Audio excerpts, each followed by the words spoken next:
Good afternoon. It is a little after 6 p.m. and we do have a quorum. I'm going to go ahead and proceed to call this evening's meeting of the Board of Zoning Appeals for the City of Florence to order. First item on this evening's agenda is approval of the minutes from the November 16th, 2023 meeting. City staff has sent these minutes to members of the board with ample time for review. Are there any amendments or addendums to this to these minutes stated?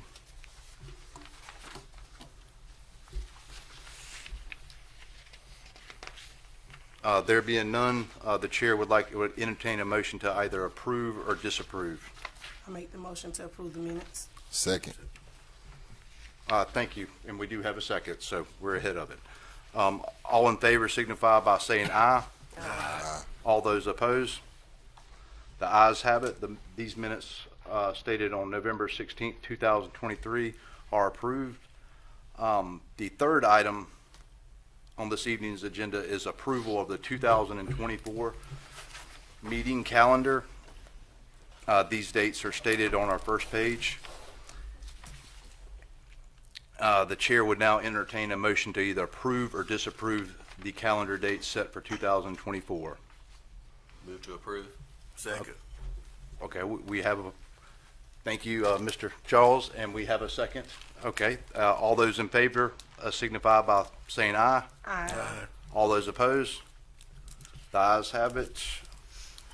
The fourth item on this evening's agenda for the Board of Zoning Appeals for the City of Florence would be a public hearing and matter in the position for action with BZA-2024-01. This is a request for a variance from the size and height requirements from an accessory structure located at 918 Wisteria Drive in the NC-15 zoning district, identified as tax map number 90-066-06-022, and the owner of record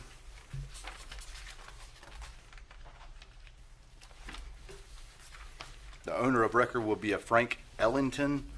The applicant will be a Mike Pageant with M Pageant Engineering and Construction LLC. The zoning district will be listed as Neighborhood Conservation-15 NC-15. The board will now hear from city staff. Good evening and Happy New Year. Thank you all for coming out on this rainy night. This parcel is located on Wisteria Drive, just east of Wentworth Drive. Here's a closer up shot of it. It's a very narrow, deep parcel, as you can see. The zoning map presents it as being NC-15, which is a single-family detached housing use, and with open space in the rear, and that is because of the floodplain, which is in the rear. And the future land use map has it again as residential, and then with parks and open space in the rear. This is the site layout of the house. The dark black line at the bottom indicates the limits of the 100-year floodplain, and any structure has to be out of that floodplain.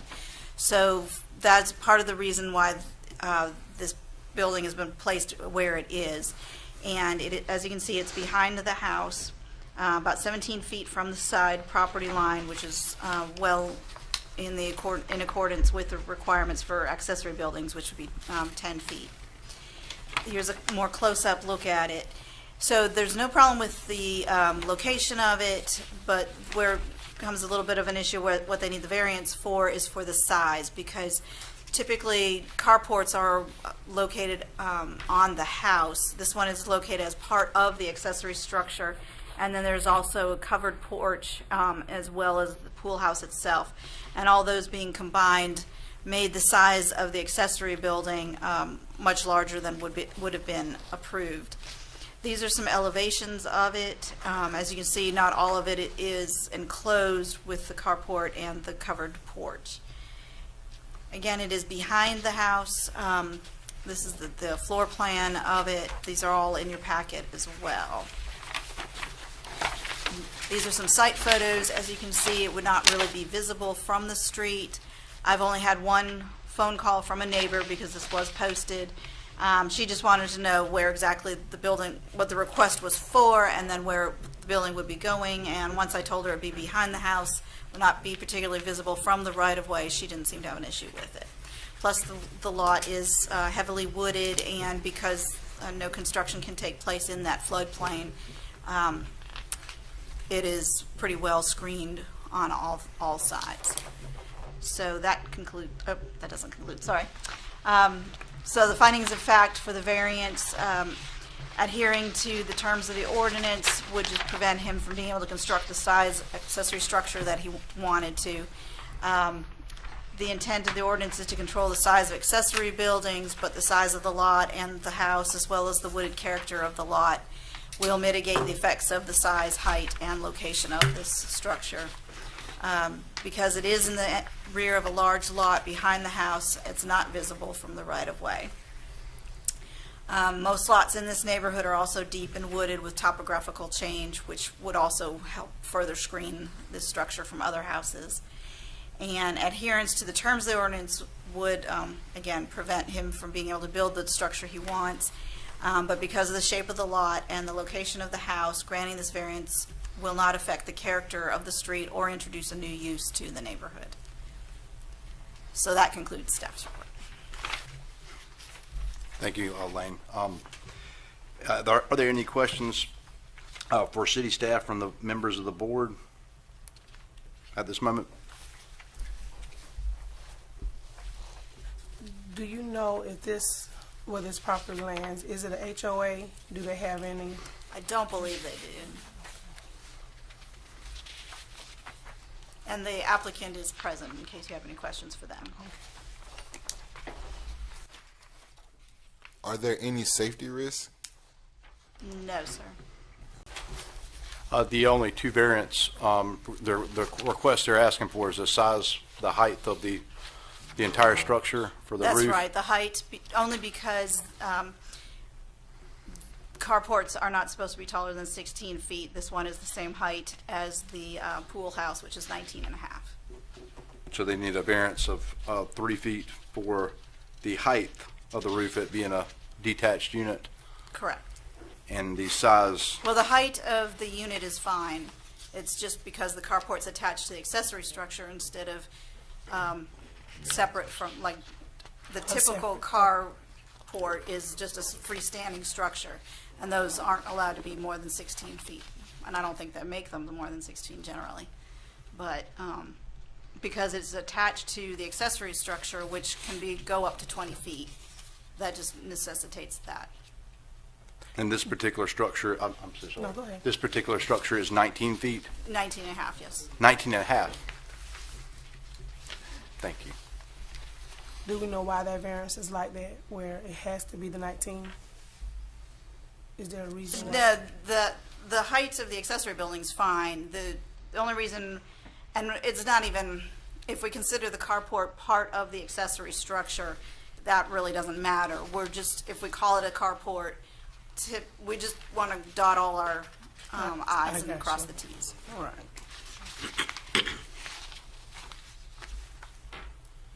There was a mention of one caller calling in from local, I guess the neighborhood. From a neighbor, yes. From a particular neighbor. And it was more informational. There That's wasn't any correct. formal complaints or No. once you, She just wanted to know what the variance was for, which is a valid question. and you made a mention, once you mentioned it was in the very rear of the property and it's heavily wooded back there. She was calling for informational purposes. Correct. Yeah, I sent her a copy of the staff report and didn't hear back from her. Oh, fantastic. The staff report that we have as well, That's so it, she could see it yes. very aerial and she can make an informed decision. Exactly. Thank you. Clear up something for me. On the report, it says the house is located too close to the side property line to accommodate a double carport while allowing access to the rear of the lot. So this is like just a single carport, this is just. No, it's a double carport. If you look at the site plan, the house is roughly, I think, 19 feet from the side property line on the right side. And that The carport width is about 26 feet wide, and the side setback for this district is 10 feet. So there's no way that with the size of the house, having only about 19 feet to the property line, that you could fit a 26 wide plus a 10-foot setback. Okay, none of this will be viewed from the street. That's correct. You mentioned the structure was, you said 19 feet, and you initially said 17 feet. And looking at the map, it looks like it's 17 feet on that, on the portion away from the, The accessory structure is 17 feet. Feet. The house itself is roughly 19. so the side setback from the border on the, what's that, the easternmost side, that's 17 feet and 19 feet from the house. The house is 19 feet from the side property line. And the structure itself, the one, The structure is about 17 feet. it's about 17. That's the one I wrote down that's from the border, 19 from the house.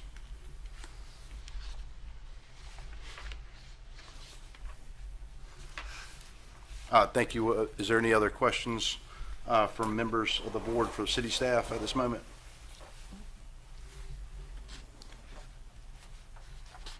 Thank you so very much. There being no other questions, the board will now hear from the applicant.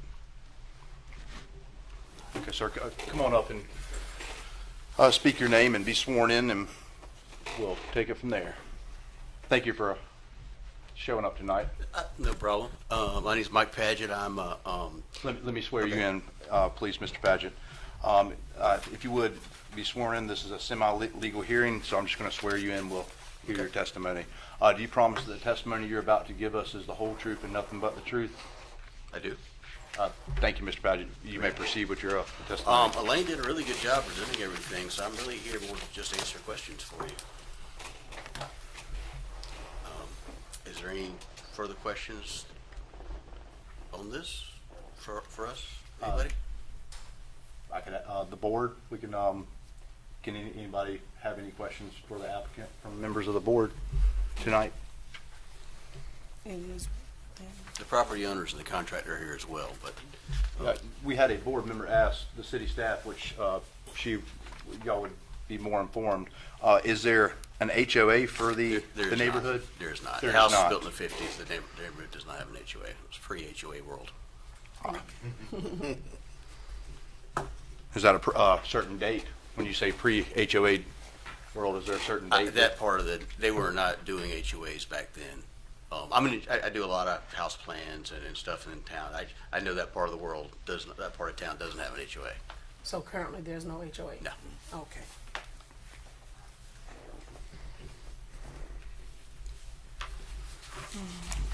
And you're for sure is being built and constructed within that flood? Yes, ma'am. We had surveyors stake the flood line showing where the 100-year flood zone is, the dark line on the bottom of the plat. So the house, the accessory structure will be just off of that. Okay, and as time goes on and as, property settles, there should still be no problem with No, that? they'll do a foundation pad that would keep it from moving, yes.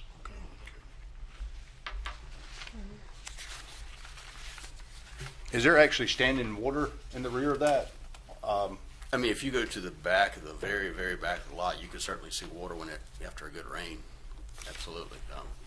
And that 500 foot water plane, that actually, did that suffice during the last one we had? Yeah, they have never seen, and John, correct me, we've never seen water as high as that line, right? No. Oh, even that last one, Right. they No. wanted to change it to 200 years now, so the That's- 500 years. That's correct. It's above. that's We've all. never seen it that. Yep. That's a great indicator. I Now, think Wisteria, is that Jeffries? that's Jeffers Creek. Jeffers That's correct. Creek? Yep. Okay. If he weren't in city limits, he'd probably be hunting ducks back there. Ah, yeah. Thank you, sir. Is there any other questions for the applicant from members of the board? Okay, there being none, thank you so much for Okay. your testimony. You may step down. Is there anybody else tonight who would like to be heard in regards to this case? The owners or anybody else? We're here for questions if you have any. Okay, all right. Well, is there any questions from members of the board that we may call them up? And have them sworn up?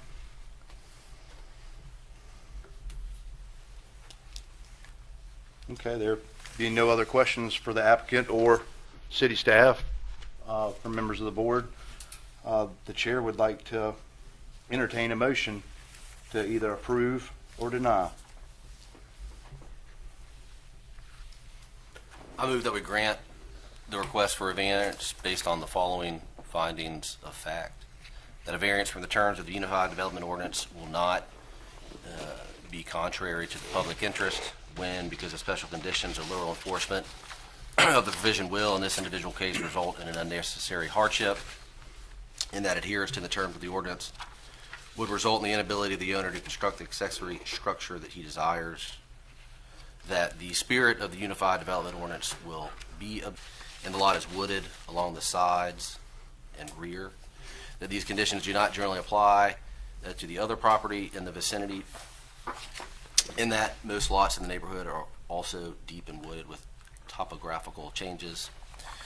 That because of these conditions, the application of the Unified Development Ordinance to the particular piece of property that would effectively prohibit it or unreasonably restrict utilization of property by adherence to the terms of the ordinance will result. We have multiple seconds, so all those in favor, we have a second for on record. Miriam. Mir. Okay, all those in favor signify by saying aye. Aye. All opposed? The ayes have it. This variance request is approved. And thank y'all so very much. Y'all's part here is done. Y'all more than welcome to sit through the rest of the proceeding. But we sure appreciate y'all's application and your attendance. Thank y'all for our attendance. Okay, next item on this evening's agenda. That's adjournment. We'll move, the next items on this evening's agenda will be well, first off, is there any updates from city staff? No, there's not. Okay, there's nothing special other than our special calendar that we have in front of us to That's look correct. forward to for the next calendar year. Yep. Okay, well, the chair would now entertain a motion to adjourn. move. Second. We have a move to adjourn and as well as a second.